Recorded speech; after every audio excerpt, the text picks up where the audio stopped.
पश्यति पुत्रं पश्यति पौत्रं प्रपदया पशुर्विधने ध्यायते यस्यैवं होत्रन्युक्पति यौतेन देवं वेद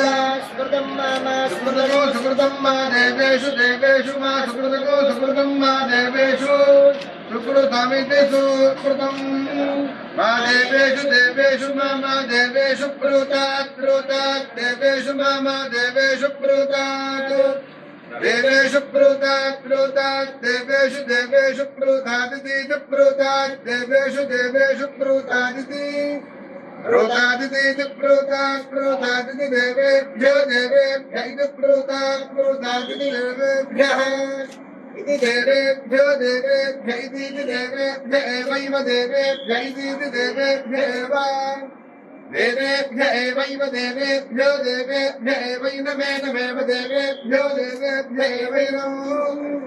एवैनमेनमेवैवैनमैनमेवैवै नमः एनमैनमे नमः वेदयितुवेदयक्तैनमे नमः वेदयति आवेदयितुवेदयक्तावेदयक्तिन्मनवेदयक्तावेदयक्तनो वेदयत्तिन्मन वेदयति वेदयत्तिन्मेनमे नमनु वेदयति वेदयत्तिन्मेनम् अन्वेनमेनमन्वन्वेनं देवा देवा एनमन्वन्वेनं देवाः एनं देवा देवा एनमेनं देवा बुद्ध्यन्ते बुद्ध्यन्ते देवा एनमेनं देवा बुद्ध्यन्ते देवा बुद्ध्यन्ते बुद्ध्यन्ते देवा देवा बुद्ध्यन्ते बुद्ध्यन्त इति बुद्ध्यन्ते वयस्पतिम् देवानां धेनुको सुखकामनमस्फुरन्ति इन्द्रः सोमन्तिरतो क्षेमो अस्तु नः नमोऽन्यै महादेव्यै शिवायै सततं नमः नमः प्रवृत्यै भद्रायै वेदाः प्रणतास्मदाम्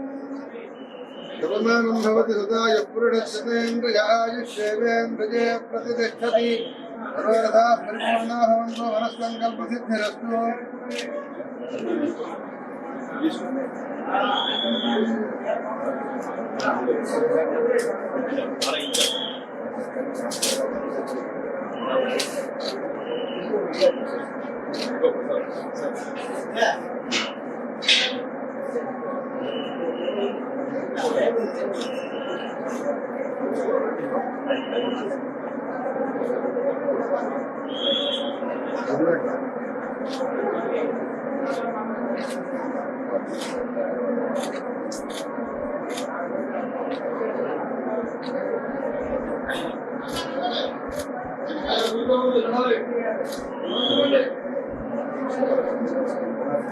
మీరు చెప్పిన సూత్రం ఒకటి పాటిస్తున్నాను సార్ నేను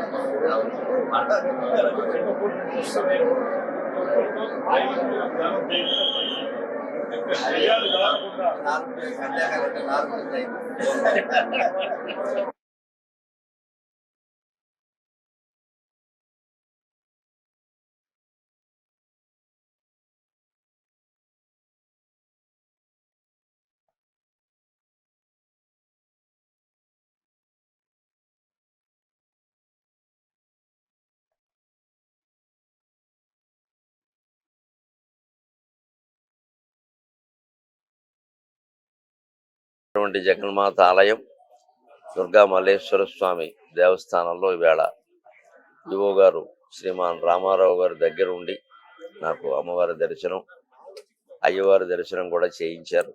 ఇక్కడికి కేబిఎన్ కళాశాలలో మల్లేశ్వర స్వామి దేవస్థానం వారి ఆధ్వర్యంలోనే శంకరాచార్య స్వామి రచించిన కనకదుర్గానంద లహరి స్తోత్రం మీద 2 రోజుల ప్రవచనం కోసం అదృష్టవశాత్తు ఇక్కడికి రావడం జరిగింది. ఆ సందర్భంగా కార్తీక మాసమైనా ఆదివారమైనా తప్పనిసరి అమ్మవారి యొక్క దర్శనానికి వచ్చాం. భక్తులు మమ్మల్ని మన్నించాలి, మా కోసం అందరినీ ఆపేస్తారు. కానీ మరి వచ్చినప్పుడే వినియోగించుకోవాలి కాబట్టి నేను వారి కోరిక మీద నేను దర్శనానికి వచ్చాను. నా జన్మ ధన్యమైంది నిజంగాను. జగన్మాత యొక్క ప్రత్యేకత ఏమిటి అంటే మాత లోకమాత ఈ రెండిటి మధ్య తేడాన్ని గమనించండి. మాత అంటే మన తల్లి, జగన్మాత అంటే జగత్తంతటికి తల్లి. ఈ ఒక్క జగత్తు అనేది ఉండి తప్పితే తేడా ఏం లేదు. నిజానికి కన్న తల్లికి లోకమాత కనకదుర్గాదేవికి తేడా ఏమీ లేదు. జగత్తు మధ్యలో ఉంది. ఎలాగో శంకరాచార్య జగన్ మిథ్య అన్నారు. జగత్తు లేదు అన్నారు. అంచేతన తన తల్లికి జగన్మాతకి తేడా ఏమీ లేదు. అంచేత మన ఇంట్లో ఉన్న తల్లిదండ్రులను గౌరవించి వాళ్ళని వృద్ధాశ్రమాల పాలు చేయకుండా ఇంట్లోనే ఉండి కొడుకు కోడలు చూసుకోగలిగితే ఇక్కడి నుంచే దుర్గాదేవి వారందరినీ ఆశీర్వదిస్తుంది. నేను సమాజ హితం కోరేవాడిని ముఖ్యంగా. అందుకని దయచేసి పిల్లల్ని తల్లిదండ్రుల్ని దూరం చేయకండి. సమస్త ఆధ్యాత్మిక వ్యవస్థ యొక్క మూలం మన కుటుంబ వ్యవస్థ. కుటుంబంలో ఇవాళ పెద్దవాళ్ళు కనపట్లేదు, పిల్లలు కనపట్లేదు. మీ పిల్లలు ఎక్కడున్నారంటే అమెరికా అంటున్నారు, పెద్దవాళ్ళు ఎక్కడున్నారంటే ఏమో అంటున్నారు.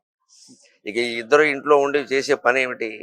పార్వతీ పరమేశ్వరులు చూడండి, ఎప్పుడు వాళ్ళు విడిచిపెట్టకపోవడం కాదు, వాళ్ళ దేవస్థానంలో కుమారస్వామి విఘ్నేశ్వరుడు అక్కడే ఉంటారు, ఎక్కడికి కదలరు. వాళ్ళని హాస్టల్లో చేర్పించలేదు వాళ్ళు.